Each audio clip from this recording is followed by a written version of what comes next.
अस्सलाम वालेकुम, मैं शाहिद सकलैन हूँ। आप मुझे मेरे सोशल मीडिया प्लेटफॉर्म पे देख रहे हैं। एंकर मेज़बान नादिया ख़ान साहिबा जो है वो सोशल मीडिया के ऊपर अब बहुत ज़्यादा ज़ेर बहस हैं और मुख्तलिफ़ लोग मुख्तलिफ़ हवालों से उनका ज़िक्र कर रहे हैं। कोई तो बहुत ज़्यादा तारीफ़ कर रहा है कि उन्होंने जो कुछ किया, उनकी एक वीडियो आई है सामने, एक वायरल हो रही है उनकी वीडियो, और कोई ज़ाहिरी बात है कह रहा है कि बेशर्मी है, बेहूदगी है। ये सब कुछ चल क्या रहा है आपको पता है। नादिया ख़ान साहिबा जो है वो पिछले कुछ दिनों से, जब से ये पाकिस्तान इंडिया का आपस में मामला हुआ था, जंग हुई थी, अल्लाह का शुक्र है, अल्लाह ने हमें फ़तह से हमकनार किया, तो नादिया ख़ान साहिबा जो है वो भारतीय अदाकारों के ऊपर और जो भारतीय हिदायतकार हैं, स्पेशली ये जावेद अख्तर वगैरह, इनके हवाले से भी जो है पिछले दिनों नादिया ख़ान के बहुत सारे क्लिप्स वायरल हुए थे और बहुत सारी बातें जो है वो सोशल मीडिया की उनके हवाले से हो रही थी। अब ये एक नई वीडियो सामने आई है। ये वीडियो भी आपको दिखाऊंगा, सुनाऊंगा भी सही कि वो इसमें क्या कह रही हैं, और आपने ख़ुद फ़ैसला करना है कि आखिर उनको ये करना चाहिए था या नहीं करना चाहिए था। हम यहाँ पे जब हम टीवी पे शोज़ कर रहे थे तो जो इंडियन मीडिया है उसका इस सारी एपिसोड में जो पिछले दिनों हुई है उसमें जो सबसे फारिग तरीन, घिनौना तरीन और जो गलीज़ तरीन किरदार जो भारतीय मीडिया ने अदा किया है वो किसी से ढका छुपा नहीं है। वहाँ पे मीडिया के ऊपर वाज़े तौर पे ना सिर्फ इस जंग को हवा दी गई, इस मामले को हवा दी गई, बल्कि ऐसी ऐसी बेलगाम और बेतुकी और बेशर्मी वाली बातें अर्नब गोस्वामी, मेजर गुरु आर्या, उन सब के मुँह से की गई। आल्दो पहले भी कभी उन्होंने कोई अच्छी बात नहीं की, अक्सर व बेशतर उनके मुँह से गंद ही निकलता है, लेकिन उन्होंने इस दौरान जो कुछ किया कि पता नहीं भारत ने पाकिस्तान पे कब्ज़ा कर लिया और पता नहीं लाहौर की बंदरगाह तक जहाज़ पहुंच गए हैं और पता नहीं कराची जो है वो कब्ज़ा हो गया है और वज़ीर-ए-आज़म के जो है वो उसके हाउस के करीब जो है कोई धमाका हो गया और पता नहीं किसको गिरफ़्तार कर लिया गया और पता नहीं किसने टेक ओवर, मतलब इतना उन्होंने लोगों को बनाया है कि, और फिर बाद में फिर देख रहा था कुछ चैनल्स ने माफ़ी भी मांगे उसके ऊपर कि जी हम जल्दबाजी में, और ये क्योंकि अपोजिशन ऐसी थी।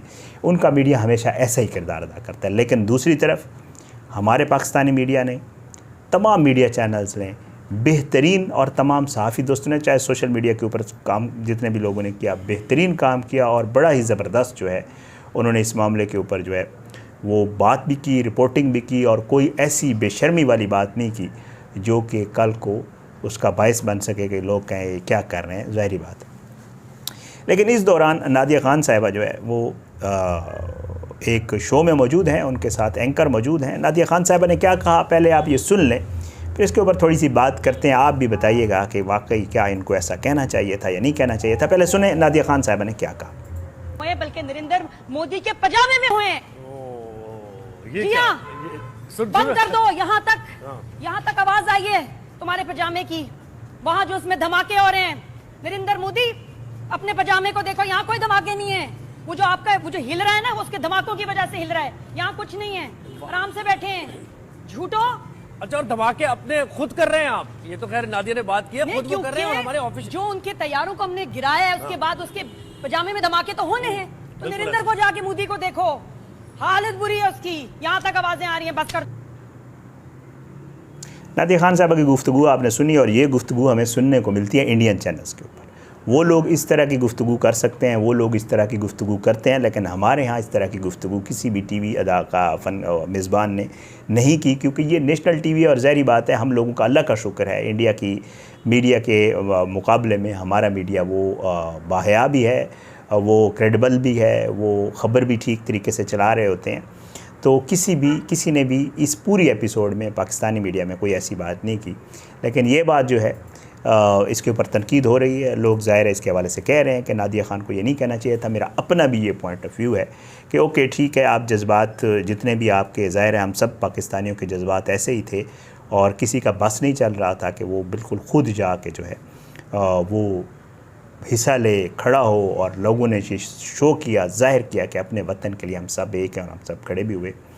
लेकिन ये है कि इस तरह नेशनल मीडिया के ऊपर खड़े होकर मेरा भी यही पॉइंट ऑफ व्यू है कि इससे बेहतर ज़बान इस्तेमाल की जा सकती थी, इससे बेहतर तरीके से इसको रिप्रेजेंट किया जा सकता था। इससे बेहतर वो, अगर फ़र्ज़ करें हम ये देखें कि इंडियन मीडिया अगर वो कोई गंदी बात कर रहा है या कोई गंदी ज़बान इस्तेमाल कर रहे हैं, तो उसका ये मकसद नहीं है कि हम भी इस मामले के ऊपर इसी तरह ही उनकी तरह उन्हीं की ज़बान में उनको जवाब दें। मुझे मुनासिब नहीं लगा, लेकिन ज़ाहिर है लोग इसको दोनों तरफ से ले रहे हैं। मैं देख रहा था सोशल मीडिया के ऊपर लोग कह रहे हैं कि नहीं करना चाहिए था, और कुछ लोग ऐसे भी हैं जो कह रहे हैं कि ठीक किया उसने जो कुछ किया है, क्योंकि इंडियन मीडिया कर रहा था तो उसको भी यही करना चाहिए था। ये वो चीज़ है जिसके हवाले से आपने भी सोशल मीडिया पे देखा होगा। ये वो वीडियो है जो इस सारे मामले का बाइस बनी है। ये वो वीडियो है जो वायरल हो रही है और लोग कह रहे हैं कि नादिया ख़ान ने ये अच्छा किया है या नादिया ख़ान ने ये बुरा किया है। आपने भी इस हवाले से कमेंट्स में मुझे बताना है कि वाकई उन्होंने जो कुछ किया वो ठीक किया, उनको करना चाहिए था, या उन्होंने जो कुछ किया उनको नहीं करना चाहिए था। ये आप मुझे कमेंट्स में ज़रूर बताइएगा। मैंने कहा एक छोटी सी वीडियो इस हवाले से बना के आपको बता दूं कि ये मामला असल में था क्या। इजाज़त दें, इंशाअल्लाह अगली वीडियो में मुलाकात ज़रूर होगी, लेकिन बशर्ते ज़िंदगी आपने तमाम लोगों को अपनी दुआओं में याद रखना है। अपने मुल्क को, अल्लाह हमारे मुल्क का हमें नासिर हो, इसके खिलाफ साजिशें करने वालों को नेस्तनाबूद करे। अल्लाह ज़ालिमों को